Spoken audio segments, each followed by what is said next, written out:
You are listening to Down Home. History is written by the victors. This quote is attributed to Winston Churchill, but its true origins are unknown. You just have to take a look at what's going on in Florida right now to see that, unfortunately, this quote still holds true. Or does it? Me and Jay have had many conversations about how our early education lacked any type of comprehensive Black history. What I'm finding is that those gaps in knowledge are being filled by having access to online scholarly resources, online government databases, and for us, conversations with elders on the Down Home podcast. In this episode, Jay and I talk about the historical link between Freetown, Sierra Leone, and Nova Scotia. I'm Derek Wise, and on behalf of Jay Jones, welcome to Down Home, the Nova Scotian experience by two Black men. Breaking new ground, breaking new ground, breaking new ground, simple breaking new ground, breaking new ground, breaking new ground, simple breaking new ground, breaking new ground, breaking new ground, simple breaking new ground, breaking new ground, breaking new ground. All right. So yeah, the thing that I find interesting is this history that we're fed, man, about the Brits and the abolition of slavery. Mm-hmm. Like the Brits are kind of held up as this, almost the shining example, because they were the first real nation to abolish slavery, right? Mm-hmm. But it's questionable. I mean, they made a fortune off slavery to begin with, right? yeah, there's that. But then, like, even if you look at the way they went about it with the Americans and the Black loyalists, right? Well, you kind of ask yourself, okay, well, why were they seeking the help of slaves? Yeah, It was a manpower issue, right. if you ask me, right? More bodies, yeah. Yeah, more bodies to help them hold on. Strength in numbers. Yeah, exactly. To hold on to the colonies of the Americas. Yeah. Right. So, and you make these promises and you get people involved who are already in a precarious position that want their freedom, and this is the way out. And it was a little bit of a dupe, man. And I think that's it's always been that way, you know? Yeah, but we're fed this history of them being the shining example of the abolition of slavery, right? Yeah. And you know, fair enough. There were Brits that did fight on the side of abolition. Yes. Yeah. There were. Yeah. And there were Brits that were against the abolition of slavery, the guys that were making a ton of money off of the Atlantic slave trade, right? Of course, yeah. So there was both sides to that. But you're right, though.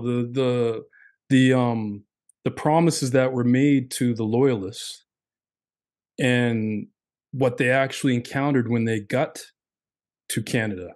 Mm-hmm. Yeah. There was a stark difference there, right? Mm-hmm. And like we've talked about this in the past, but you know, I've always, like, I kind of in the past I've kind of said, okay, well, they got their freedom, they got the Nova Scotia, and that was kind of it. Yeah.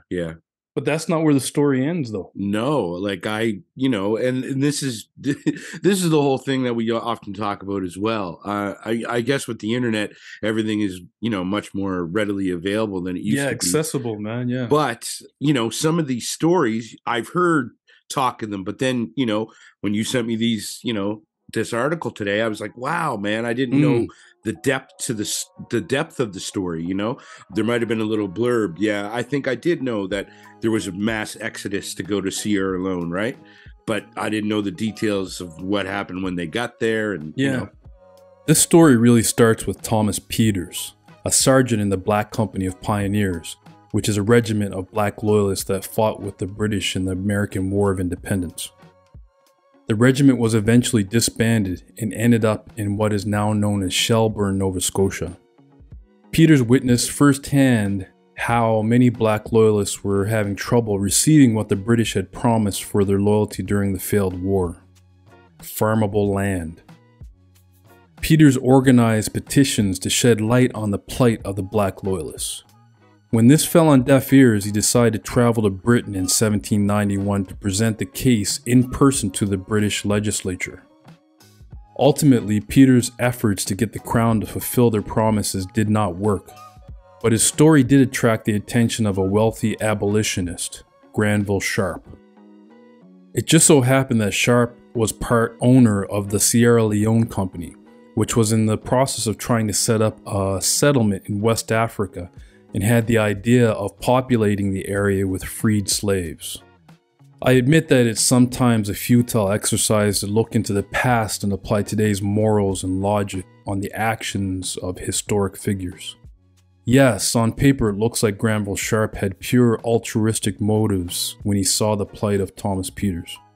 But looking back, this must have seemed like manna from heaven for him. Here was his opportunity to establish a trading port on the west coast of Africa. For Thomas Peters, this seemed like a chance for him and the rest of the Scotian black loyalists finally to receive what they were promised: to take root somewhere and own land. And the one thing I do want to say that's amazing is that wherever blacks went, even in these days and times, they were always able to build communities. Yeah.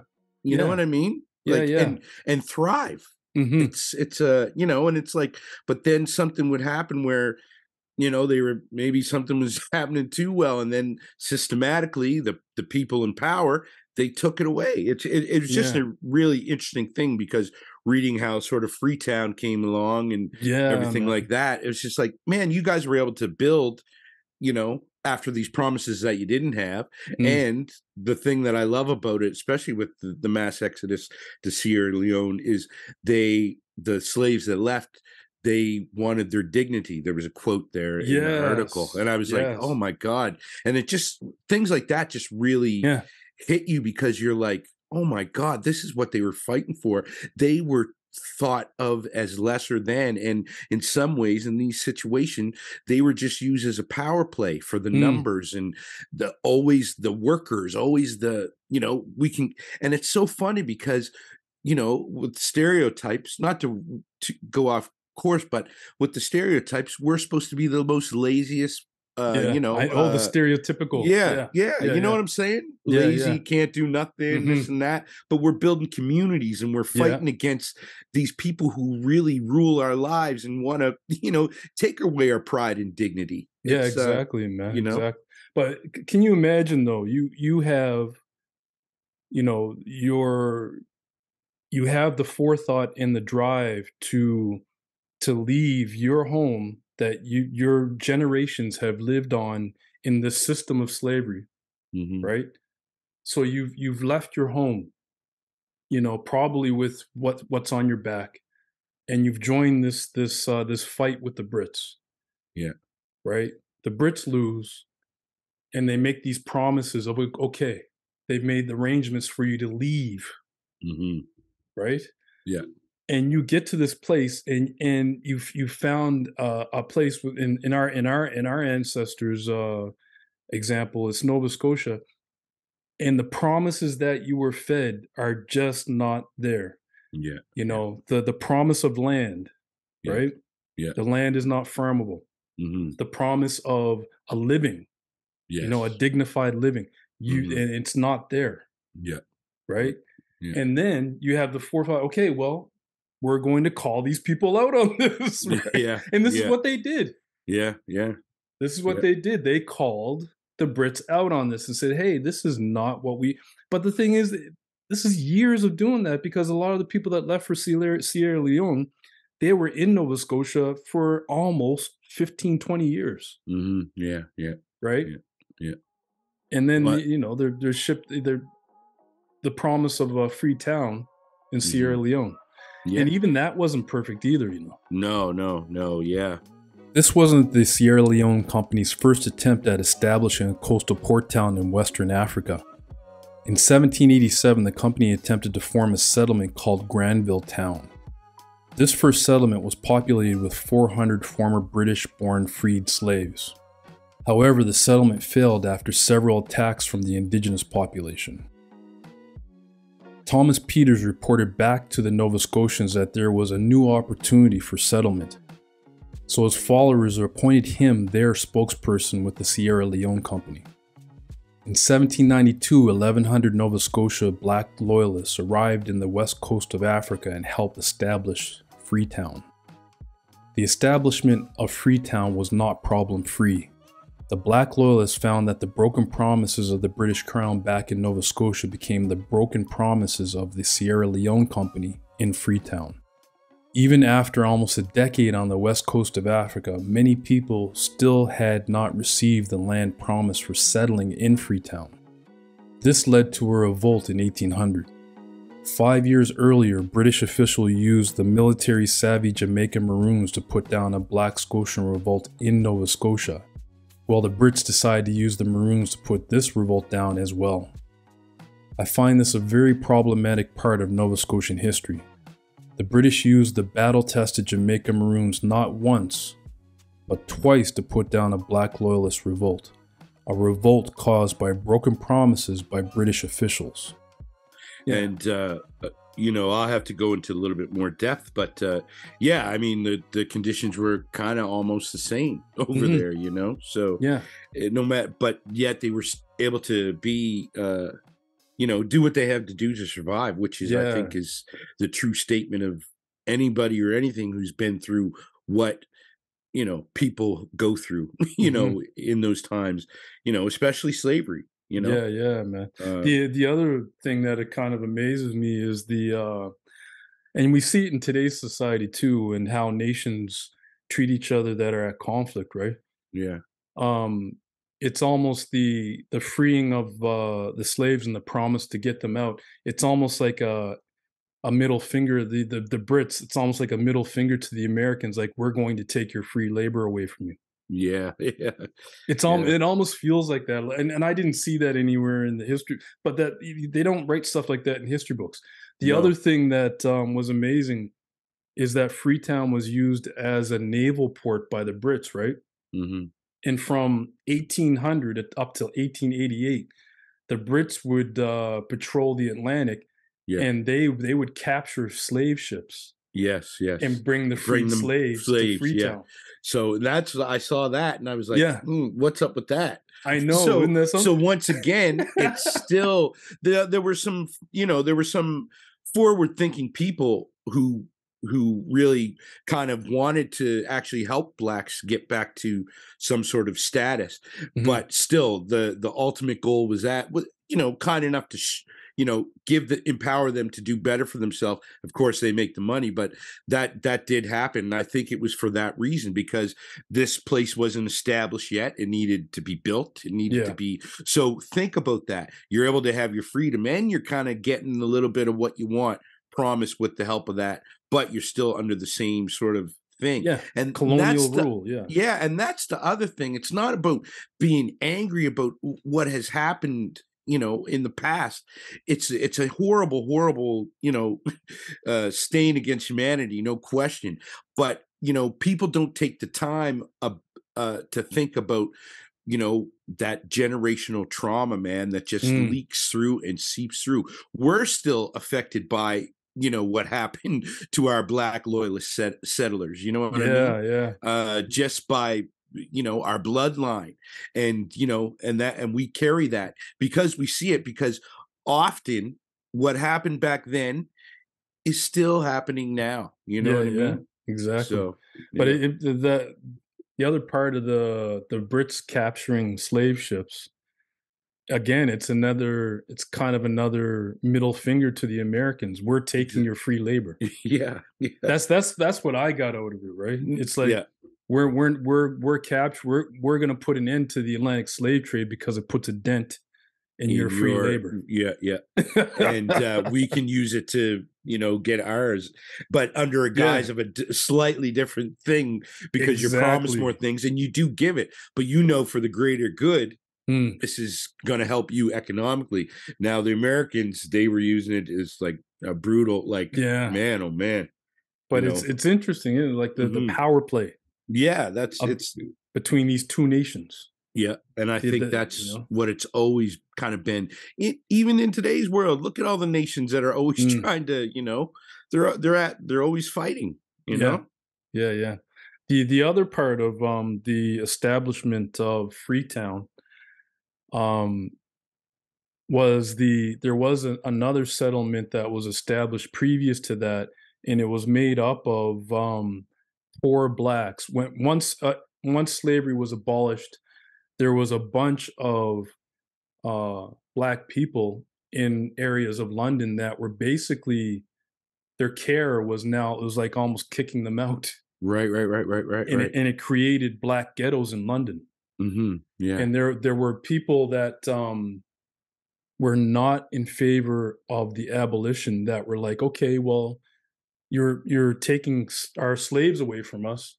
You're creating these ghettos. We don't want these black people in London. Yeah. So there was that group of people, and then there was the group of abolitionists that were okay. Well, let's reform these blacks, but we're not going to do it here Yeah, in yeah, yeah. London.